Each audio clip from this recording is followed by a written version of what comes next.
ഇവർ ചെയ്ത എല്ലാ നന്മ പ്രവൃത്തികളും നീ സ്വീകരിക്കണേ റബ്ബേ. സ്വർഗം കൊടുത്ത് അനുഗ്രഹിക്കണേ റബ്ബേ. നരകം ഇവർക്ക് ഹറാമാക്കി കൊടുക്കണേ റബ്ബേ. ഖബറിലെയും നരകത്തിലെയും മുഴുവൻ അദാബിനെ തൊട്ടും കാക്കണേ റബ്ബേ. വെള്ളവസ്ത്രം അഴുക്കിൽ നിന്നും ശുദ്ധീകരിക്കപ്പെടുന്നത് പോലെ ഇവരുടെ മയ്യത്തിൻ്റെ പാപങ്ങൾ നീ ശുദ്ധീകരിക്കണേ റബ്ബേ. കുടുംബത്തിന് ക്ഷമയും സമാധാനവും സഹനശക്തിയും നീ കൊടുക്കണമേ റബ്ബേ. ഇവരുടെ ജീവിതത്തിൽ എന്തെങ്കിലും തെറ്റുകുറ്റങ്ങൾ സംഭവിച്ചു പോയിട്ടുണ്ടെങ്കിൽ പൊരുത്തപ്പെട്ട് മാപ്പാക്കി കൊടുക്കണേ റബ്ബേ. റബ്ബേ, ഒരുപാട് പേർക്ക് നന്മ ചെയ്ത ഒരു മനുഷ്യനാണ് റബ്ബേ. ഇവരുടെ എല്ലാ നന്മ പ്രവൃത്തികളും ഇവരുടെ ഖബറിലേക്ക് തന്നെ നീ എത്തിച്ചു കൊടുക്കണേ റബ്ബേ. ഹബീബായ തങ്ങളുടെ പൊരുത്തം നീ കൊടുക്കണേ റബ്ബേ.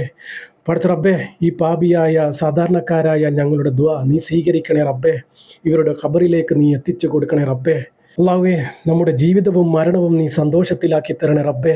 ഈമാനോടുകൂടി ജീവിച്ച് ഈമാനോടുകൂടി മരിക്കാനുള്ള ഭാഗ്യം ഞങ്ങൾക്ക് ഏവർക്കും നൽകണേ റബ്ബേ. അവസാനം ലാ ഇലാഹ ഇല്ലല്ലാ എന്ന് ചൊല്ലി പുഞ്ചിരിച്ച് മരിക്കാനുള്ള ഭാഗ്യം ഞങ്ങൾക്ക് ഏവർക്കും നൽകണേ റബ്ബേ. ആമീൻ ആമീൻ യാ റബ്ബൽ ആലമീൻ.